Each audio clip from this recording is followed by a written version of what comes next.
মানুষ কি তাহলে সত্যকে খুঁজতে গিয়ে কল্পকাহিনীর দ্বারস্থ হয়েছে?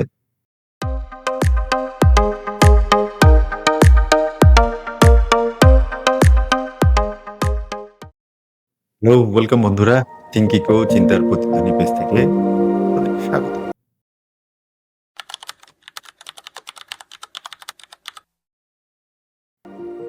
লেখক, ইতিহাসবিদ অধ্যাপক ইউভাল নোয়া হারারি বলেন, সত্যের সমস্যা হলো প্রথমত সত্য অনেক ব্যয়বহুল, যেখানে কল্পকাহিনী খুবই সস্তা।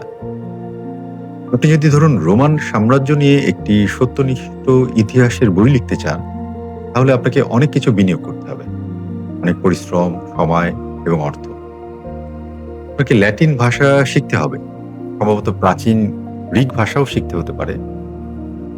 আপনাকে প্রত্নতাত্ত্বিক খনন করতে হবে এবং সেই সব প্রাচীন, হোক সেটা শিলালিপি, মাটির বাসন কিংবা অস্ত্র, বস্তুগুলোকে খুঁজে বের করতে হবে এবং তারপর বিশ্লেষণ করতে হবে। ফলত এটি খুবই ব্যয়বহুল এবং কঠিন একটি কাজ। অপরদিকে আপনাকে রোমান সাম্রাজ্য নিয়ে যদি বলা হয় একটি কল্পকাহিনী লিখতে, এটা খুবই সহজ হবে। আপনি যা খুশি লিখে ফেলতে পারেন, কেউ আপনাকে আটকাবে না। হোক সেটা বইয়ের পাতায় অথবা ইন্টারনেটে, এরকম গল্প দাঁড়িয়েই যাবে। সুতরাং তিনি বলেন, এই প্রতিযোগিতায় একদিকে সত্য যা খুবই ব্যয়বহুল, জটিল এবং অনেক সময় কষ্টদায়ক, আর অন্যদিকে কল্পকাহিনী যা সস্তা, সরল এবং আকর্ষণীয়। এখানে কল্পকাহিনী সাধারণত জিতে যায়। আপনি কি ভাবছেন?